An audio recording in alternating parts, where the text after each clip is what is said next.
Europe 1. L'heure des experts sur Europe 1, Nicolas Bouzou pour l'économie dans un instant. Vincent Hervouet pour l'international. Bonjour messieurs. Bonjour. Bonjour Dimitri. Vincent, je commence avec vous. La France a rapatrié de Syrie hier matin des femmes djihadistes avec leurs enfants, 16 mères, 35 mineurs qui étaient emprisonnés dans des camps tenus par les Kurdes depuis la chute de l'Émirat islamique en 2019. Oui, parce qu'avant l'Ukraine, la guerre civile a attiré en Syrie des pistolets roses du monde entier. Abou Bakr al-Baghdadi a été un sergent recruteur plus efficace que Volodymyr Zelensky. C'est Prêchi-Prêcha. Et les vidéos épouvantables de Daesh mettant en scène des massacres ont drainé une armée à Raqqa, 40 000 combattants étrangers venus de 100 pays, c'est le chiffre de l'ONU. Parmi eux, 1700 Français. Rallye le Khalifa, un voyage sans retour pour une vie nouvelle ou pour la mort en martyr. 1700 combattants, chiffre record en Europe. On ne les dissuade pas trop.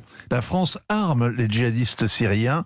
François Hollande veut la chute du régime. Son ministre Fabius raconte que Bachar el-Assad ne mérite pas d'être sur terre. Alors en 2015, le retour du réel est brutal. Avec 2 attentats ourdis en Syrie, les plus meurtriers jamais commis en France, les attaques de novembre à Paris et l'attentat au camion bélier à Nice le 14 juillet. Des centaines de morts, là encore, record européen que personne ne nous envie. Enfin, quand l'État islamique s'effondre et que nos alliés kurdes acceptent de faire les gardes-chiourmes, la France compte ses ressortissants parmi les djihadistes emprisonnés et une fois de plus, elle bat tous ses voisins.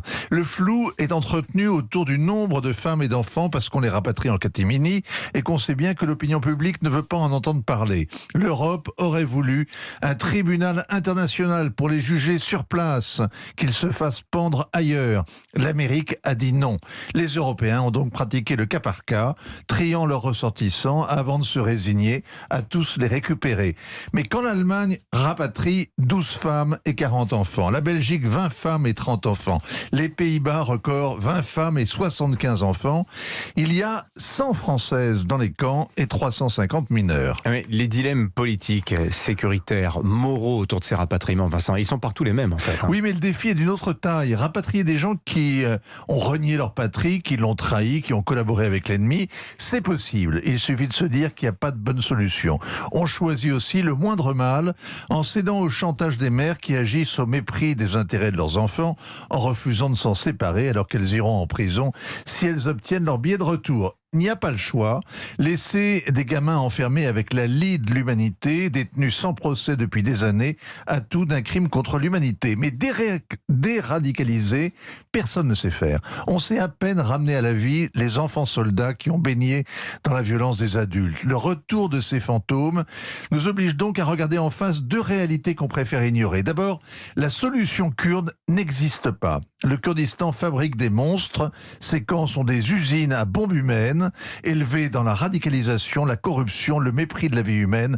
Daesh y a ressuscité. Et en plus, ces prisons offshore ne sont pas sûres, on s'en évade. Elles sont cernées par les djihadistes qui ont repris du poil de la bête.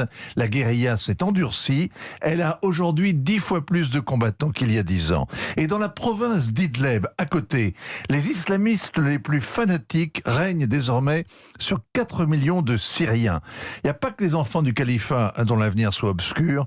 La guerre continue en Syrie et rien n'est réglé. Vous dites qu'il y a 10 fois plus de djihadistes qu'il y a 10 ans en Syrie aujourd'hui. De partisans qui pratiquent une guérilla traditionnelle en Syrie, en Irak.